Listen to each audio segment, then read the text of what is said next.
Tiwala naman ang isang law expert sa sinseridad ng Moro Islamic Liberation Front sa pagsusulong ng kapayapaan sa Mindanao. Iginiit din ito na walang bagong gobyerno na itatayo sa Bangsamoro. Ang ulat mula sa aming kasama si Dina Pagibitan.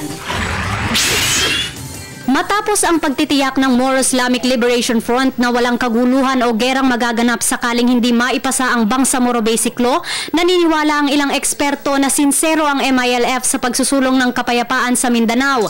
Para kay Attorney Christian Monsod, isa sa mga 1986 Constitutional Commission, naniniwala siyang tapat ang grupo sa pagsisiguro na hindi gagamit ng anumang dahas kung hindi maipapasa ang BBL. There will be conflict because a lot of people expect and are waiting for their liberation, their self-determination. But I trust the MILF when they say that they will not do this through armed conflict. Gayunman, kung maipapasa naman umano ang panukalang batas, magsisilbi itong eksperimento kung handa na nga ba ang bansa sa sistemang federal. Sa sistemang ito, nahahati ang alokasyon ng kapangyarihan sa national at regional government. Bangsamoro is a very good experiment for federalism. Because when we were writing the Constitution, we realized that what was important at the time was to unite the country, which called for a unitary form of government.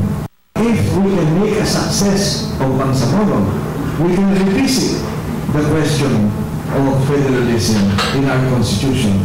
And that the way to do it is to make a success of Bangsamoro, because that is already allowed by the Constitution. Iginiit din ni Monsod na wala at hindi bagong gobyerno ang maitatayo sa Bangsamoro. Hindi rin umano lalabag sa soberanya ng bansa ang pagtatatag ng Bangsamoro Region. The definition of sovereignty is it has certain attributes. What are the attributes of sovereignty? Was a population, land, governance, and ability and capacity to engage in formal relations with other countries. Bangsamoro doesn't have the capacity or the power to have formal relations with foreign countries. Para sa Telebisyon ng Bayan, ako si Dina Pagibitan.